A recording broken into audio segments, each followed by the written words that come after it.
হচ্ছে আমরা বড়েঘাট মহাশ্মশান মহাশ্মশানে যে কালী পুজো রাত্রে ভিডিও করেছি। এটা আমাদের সেই জাগ্রত শ্মশানের মা কালী। আজকে মাকে অপূর্ব সুন্দর দেখতে লাগছে, মার মুখটা সুন্দর লাগছে এবং খুব সুন্দর ডেকোরেশন করেছে। তোমরা হয়তো অনেকে ছিল বড়েঘাট মহাশ্মশান। এই বড়েঘাট মহাশ্মশানে নতুন রূপে নতুনভাবে আবার প্রতিষ্ঠিত হয়েছে, যা বহু প্রাচীনকাল থেকে হয়ে আসছে।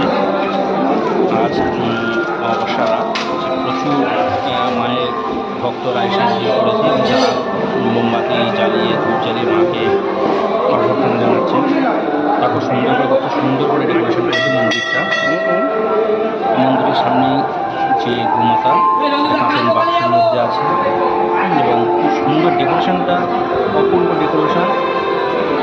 আমার তো খুবই ভালো লেগেছে। তোমরা চাইলে আসতে পারো কালী পূজা উপলক্ষে। সবাই ঘুরে যাও, দেখো কেমন লাগে আমাদের শ্মশান। আস্তে আস্তে আমরা শ্মশানের ভিতরে প্রবেশ করবো। এটা শ্মশানের যে প্রধান যে মন্দির, আস্তে আস্তে শ্মশানের মুখ্য দ্বার, যেখান থেকে আমরা শ্মশানের মধ্যে প্রবেশ করছি। দাহ কার্য সম্পূর্ণ হয়। এই দাহ কার্য সম্পূর্ণ জায়গাটা দেখো। কালী পূজা রাত্রে শ্মশানের মধ্যেও কিছু লোক আছে যারা তাদের দাদু ঠাকুরদা বা মা বাবার উদ্দেশ্যে মোমবাতি চালিয়ে যাচ্ছে। আমাদের শ্মশানের প্রধানত 5টা চুল্লি আছে। এই যে চুল্লিটা, এটা বহু পুরনো চুল্লি। প্রথম থেকে আদি চুল্লি যেটা বলা হয়, আদি চুল্লি ছিল দুটো, ওইটা এবং এটা হচ্ছে আদি চুল্লি। আর বাদবাকিগুলো এখন সময় সাপেক্ষে বাড়ানো হয়েছে। এটা এখনও আমাদের শুরু হয়নি চুল্লিটা। তো আর এই যে দুটো চুল্লি, এটা এবারে করে হয়েছে, রিসেন্ট বছর 4 হয়েছে এটা হয়েছে। কিন্তু আমাদের আদি ছিল দুটো।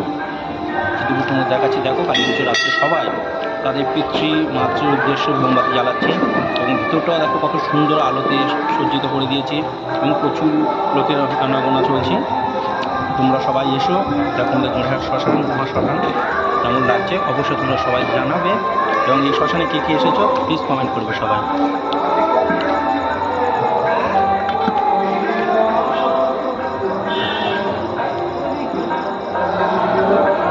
তুলে দিই খাবো।